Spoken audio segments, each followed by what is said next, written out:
Une journée en apparence normale sur les docks de ce port thaïlandais. La marchandise est déchargée des navires et les poissons sont triés pour être vendus.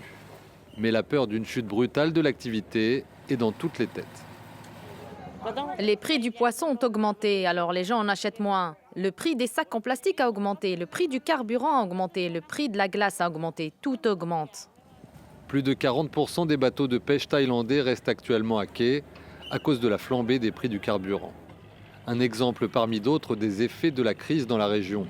Environ 90% du pétrole et du gaz transitant par le détroit d'Ormuz sont généralement destinés au continent asiatique. Alors que la guerre au Moyen-Orient se poursuit, les pays d'Asie tentent de s'adapter. L'Inde a réduit les taxes sur l'essence et le diesel d'un montant équivalent à 11 centimes d'euros par litre afin de protéger les consommateurs contre la hausse des prix. Au Vietnam, les compagnies aériennes ont annoncé vendredi des annulations de vols intérieurs et internationaux en raison de contraintes d'approvisionnement en kérosène. Le gouvernement a également suspendu temporairement une taxe environnementale sur les carburants afin de stabiliser le marché. En Birmanie, la junte a mis en place des mesures d'économie de carburant, notamment la circulation alternée. Et face à l'augmentation du prix des bus, la population se tourne vers les trains.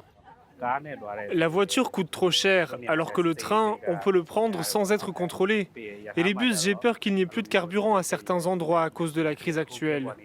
Selon certains experts, la situation pourrait s'aggraver si la guerre continuait et que le détroit d'Ormuz restait bloqué.